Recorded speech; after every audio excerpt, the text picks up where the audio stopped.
Tu vas oublier de Dieu. Toi qui crois que Dieu ne te voit plus. Toi qui crois que Dieu ne t'entend plus. Toi qui crois que Dieu ne te considère pas.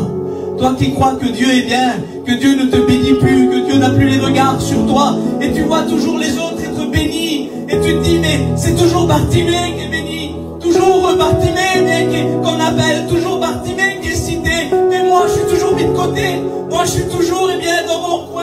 Je suis toujours dans l'ombre. Personne ne me voit, personne ne me remarque. Personne ne me dit bonjour. Personne ne fait attention à moi. Moi, je suis l'oublié de l'histoire. Je suis le détail jamais cité dans l'histoire de Bartimée. Je fais un petit détail qu'on ne cite pas. Moi, je suis oublié. Moi, je suis abandonné. Mais j'aimerais te dire ce soir que si jusqu'à aujourd'hui, les projecteurs étaient braqués sur Bartimée, eh bien ce soir, Dieu prend les projecteurs, il les enlève et il les met sur le deuxième aveugle. Et il te dit à toi qui te crois oublié, je t'ai pas oublié. Je t'ai pas abandonné. Je t'ai pas délaissé. Oui, j'aimerais vous dire ça. Peut-être que le deuxième aveugle, c'est dans mon cœur. Peut-être que le deuxième aveugle, il peut se dire ce soir, mais moi pourtant j'ai tout fait comme lui. J'ai crié pareil, j'ai fait pareil, et peut-être toi tu te dis pareil. Tu te dis, mais moi je fais comme les autres. Moi je fais comme les autres. À chaque fois qu'il y a des réunions, je prends mon petit foulard. Je viens à la réunion. Je m'assieds sur ma chaise. J'essaye de lever les mains. J'essaye de donner ma petite offrande. Je fais tout comme les autres. Mais pourquoi les autres ils sont bénis et pourquoi moi je suis pas béni? Pourquoi les autres ils sont heureux et pourquoi moi je suis pas heureux? Pourquoi les autres Dieu leur parle et on dirait que moi Dieu me parle pas? Pourquoi on dirait que moi Dieu m'a abandonné? Pourquoi Dieu on dirait qu'il m'a oublié?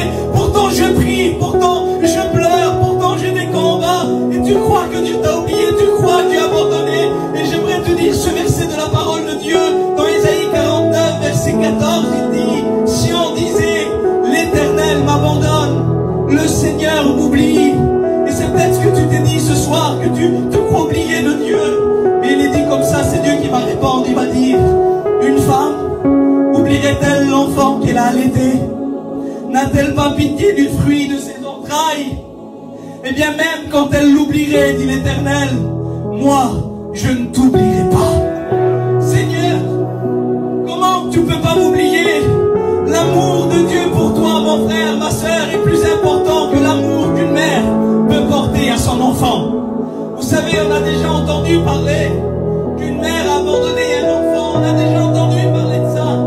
Mais là, c'est pas l'histoire d'abandonner son enfant, il dit: une mère oublierait-elle son enfant?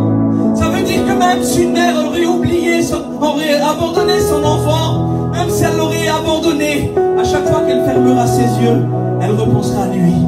À chaque fois qu'elle regardera un autre petit, elle regardera son petit à elle, parce qu'elle ne pourra jamais l'oublier. Mais Dieu va aller plus loin. Il dit: même si une mère oublierait son enfant, mais Seigneur, c'est impossible. Oui, mais même si elle l'oublierait, moi l'Éternel, je t'oublierai pas. Pourquoi tu m'oublieras pas, Seigneur? Pourquoi je suis si important? Oui, t'es important. Tu sais pourquoi je t'oublie pas? Tu sais pourquoi j'oublie pas ton foyer? Tu sais pourquoi j'oublie pas tes enfants? Parce que je t'ai gravé sur mes mains.